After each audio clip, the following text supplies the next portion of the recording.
pangeran, makanya Sayyid Ali itu Sohibu Simtidura nak dungawi di antara doanya waj'al sayyiati man ahbabta.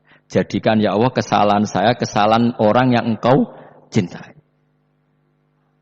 Karena ulama nyontono ngene, saiki Nabi Adam ambek iblis itu padha salah ya to. Enggak jawab. Padha salah, iblis itu salah bodoni Nabi Adam salah dilarang mangan wit khuldi tetep mangan. Mok trimo rayuane sinten? Iblis. Tapi wong piye-piye pangeran ku seneng Nabi Adam. Sediluk diusir bar sumajtabahu rabbuhu fataba alaihi wa hada. Bar langsung Adam urung metu ka swarga diwarai. Damke kepengin tak sepuro nggih, tak warai dongane. Iblis tak diwarai. Mane kena donga, lumpang. Dadi ngene ke ya pokoke wong disenengi ku menang kan. Lah kaya aja donga iku, kowe ora bakat wali biasa wae iki cerita. Ya sudah seperti itu. Ya, tapi emang ya sudah seperti itu. Nabi Adam itu urung pati keusir tenan iku fatalaqa Adam rabbihi kalimatin fataba alaih. Jadi urung terlalu jauh dari surga. Gamane lagi pas pertama medun ke bumi ambek Allah wis diwarai beberapa kalimat sing dadekno di sepuro pangeran. Mergo waj'al sayyiati man ahbabta. Ini penting kalau atur namanya wilayah-wilayah kenabian itu wilayah yang kita tidak pernah tahu detailnya, tapi kita yakin Nabi itu para kekasih Allah. Dan agama Islam ini juga agama paling diridhoi Allah. Maka di zaman apapun, kecewa apapun dengan perjanjian dengan negara maupun dengan dunia, Islam tetap dirumat pangeran. Kita ora usah kuwatir. Mikir Islam ku keliru. Nangit mayu oleh nak mikir keliru. Agamane pangeran kok mbok pikir. Sama masyhur. Sayyidina Umar itu kan khalifah paling sukses masalah futuhat. Di masalah apa? Futuhat. Dan Ibnu Umar setiap jalan-jalan itu dibully sama orang-orang. Ya Ibnu Umar, mbok ya kamu itu minta sama bapak kamu supaya dia nyebut penggantinya siapa. Atau bikin suksesi lah. Jangan kok dia khalifah sukses kemudian tidak jelas juntrungannya. Kan dia tetap mati suatu saat. Saking enggak kuatnya Abdul bin Umar matur, ya Abah, engkau harus suksesi. Siapa ya pemimpin setelah jenengan?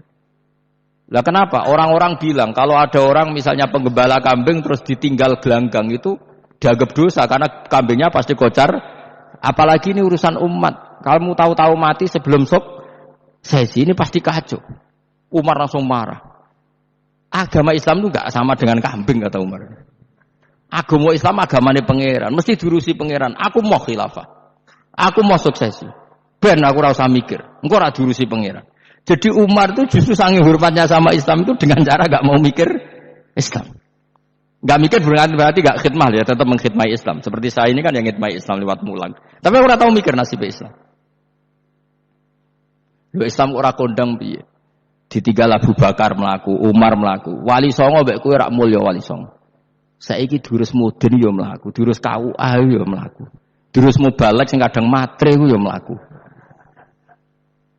Berapa kiai sing dadi oknum perkara proposal ya agama ya mlaku. Wong bapak udah kanca kiai ku mudin, anake mondok. Bareng saking suwene dadi mudin, zaman iku mudin urung untuk gaji kon negara. Anake njuk dhuwit mending spontan. Cung ora ono mati kok njuk dhuwit. Mergo nek ora ono mati ra entuk rezeki. Cung ora ono mati kok njuk dhuwit. Ngono iku agama ya ra piye-piye coba. Mergo agama iki diurusi Allah. Ayo nabi palsu ping pira wae mulai Musailamah sampai Musaddaq sampai Lia Eden. Kurang lagi. Mulai wali palsu koyo Rama Dosa apa Rama sapa iku. Woe ana kabeh ora masalah. Uni Soviet kayak apa mengkooptasi Ceknya Uzbek. Akhirnya ya kalah Uni Soviet. Saiki Ceknya Uzbek dadi negara napa? Islam. Kayak apa? Donald Trump, Islamfobia. Tapi sekarang orang Amerika malah berbondong-bondong masuk napa? Islam kayak mbok pikir malah Islam mbok konsepi malah rusak. Mergo terus di metodologi. Harusnya penyebaran Islam tuh begini. Harusnya Mbah Mungkira pangeran kok muni harusnya.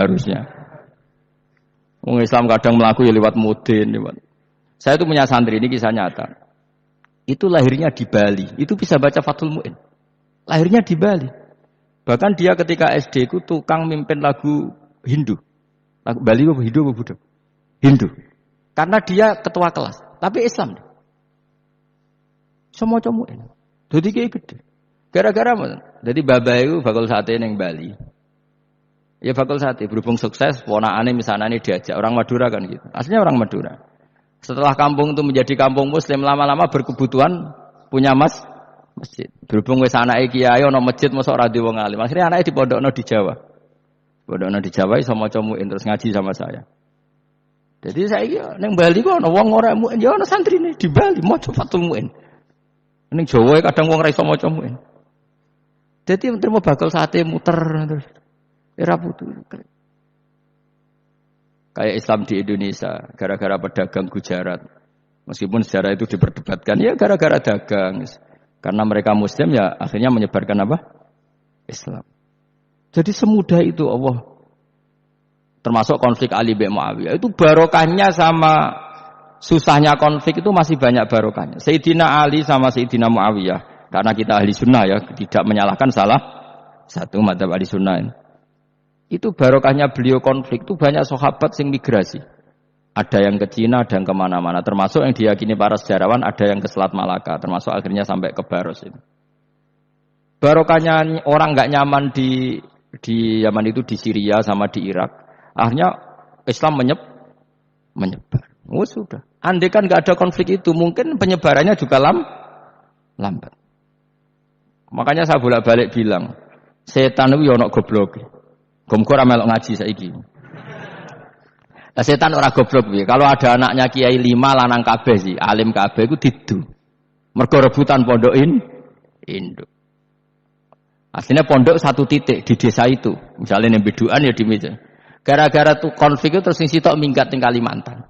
Gara-gara anak kiai yo gawe pondok ning Kalimantan. Sitok minggat ning Sumatera, anak kiai yo gawe pondok ning Sumatera. Cara setane uga ngedu, malah pondok tetap satu titik. Tapi setan itu goblok, ora roh, akibat ngene iku ora roh. Akhirnya dulur didu menyebar. Lah wong saleh menyebar ning ndi menyebarkan sujud, menyebarkan ilmu. Jadi setan yo ono goblok, muga-muga ora ngaji, muga nak ngaji dene roh, ana ngono ora usah ngono. Andai kan tidak diutik kan satu titik. Nggih betul.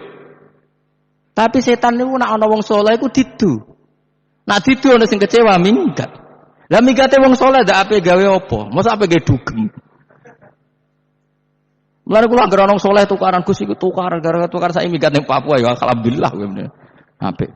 Kula niku ra Gus kancaku ya Gus-Gus sing minggat ge kuwatah. Angger pamit kula ora tau tak tangisi. Santur nuwun ge kok minggat ta bener. Mingate Gus ndak ganti piye. Paling yo gawe podok apa gawe apa. Lah setan nganti saiki belum tahu gitu. Mulane muga-muga ora roh. Jadi artinya nak pangeran ngersakno iku segampang iku. Lah coba di Ponegoro kan konflik sama keluarganya yang dulu ada yang mungkin sebagian pro Belanda. Ning Sulawesi ya tetep gawe napa? Pondok. Engko ning gone wis pokoke angger ning tinti. Wali Songo. Sunan Kalijaga agak pati cocok mbek buyutku, Sunan Kudus. Rapati cocok akhirnya dakwah ning kidul di daerah kene. So akhire ono ya mono dakwah rong katam terus dadi Islam macam-macam. Rasa diterusno. Tapi ya barokah iku ana Islam tok Tingkir, tok Solo, tok Jogja. Cara rapati tukaran ya Sunan Kalijaga men ngewangi Sunan Kudus, Sunan Bonang ning gone kon. Berhubung barokah tukaran sithik-sithik ya. Jadi bahasa saya itu buyut-buyut itu Sunan Kudus itu luwih dukung Arya napa? Penangsang. Sing Kalijaga dukung wong kene so. Sutawijaya. Wis mbok lho, pokoke ora usah diterus-terusno. Wong saiki wong Jogja diulang Kudus, buyut-buyut kula niku tiyang Kudus. Wis ora usah dijero-jerono. Nek jelas barokah. Mau ora tukaran ya utak-utak ning Pantura. Barokah tukaran ya, Dok. Ya itu. Tapi ora usah terus nak ngono tukaran barokah ora usah muni ngono. Pokoke nek pengen sing ngersakno kabeh barokah. Tapi ora usah diciptakan. Ana suami istri pegatan terus. Ya kadang ya barokah sing wedok untuk bojo luwih bener. Akhirnya alhamdulillah saiki bojoku apik. Padahal sing lanang tau GR, nak pegat iso apa? Ya piye malah apik. Iku pangeran. Makanya mikir Islam yo mikir. Sekarang kan ndak orang terlalu semangat Islam terus dia konsep Islam harus menguasai negara, akhirnya memaksakan jadi pemimpin. Sing Islam harus kultural. Akhirnya kejawen Islami. Muat Islam kudu kaya, jebule kedonyan ndeknane ora. Islam kudu fakir, bebas hisab, kefikiran akhirnya buruh Cina. Justru kakean konsep wis mari kewajo. Lah ya ana sing wah Islam kudu sugih, nek sugih ben kuat. Jebule bareng sugih kedo ana sing milih fikir ae ben tambah hisab, kefikiran nek Islam buruh Cina. Islam harus merebut negara supaya ada konsep khilafah. Pas ngrebute wis ngafir-ngafir wong akeh. Pas prosesnya wis dadekno perkara. Islam harus kultural, jebule main-main gong wae malah sindenan terus. Ra sida dakwah, mergo kakean apa? Kultural ora usah dikonsep, wis ben mlaku. Pangeran dhewe sing ngatur Islam. Kayak apa agama ini pernah ditinggal orang-orang terbaik. Mulai para sahabat tabiin sampai wali songo, nyatanya tetap berjalan. Iku nunjukno agama ini diurusi Allah Subhanahu wa taala. Napa khidmah wae. Kayak saya yang mengkhidmati Islam. Khidmah itu berbakti memberi pelayanan pada Islam. Tapi ra usah ngrasa mimpin apa Islam, apalagi membuat konsep untuk Islam. Justru konsep kita ini nanti yang merusak. Karena tadi ngendikan ulama-ulama wa inna minal ilmi la jahlan. Kadang ilmu itu tetap melahirkan kebodohan. Kenapa? Ketika ulama ditanya innal ilmi tuhyanan ka tuhyanil mal. Karena ilmu itu punya keangkuhan, kelajutan kayak lajutnya harta. Misalnya gini, saya seorang faqih. Ditanya sesuatu yang tidak mendesak pun saya jawab hanya karena mempertahankan kredibilitas saya sebagai seorang faqih. Padahal jawaban saya itu malah bahaya bagi Islam. Misalnya gini contoh gampang. Ada orang misalnya Ruhin baru tobat, dia sholatnya salah, rukuknya salah. Terus saya ditanya sama Fauzi, Gus sholatnya Ruhin sah apa enggak? Wong dia enggak memenuhi syarat dan rukun. Tentu saya sesuai disiplin fikih saya bilang enggak sah.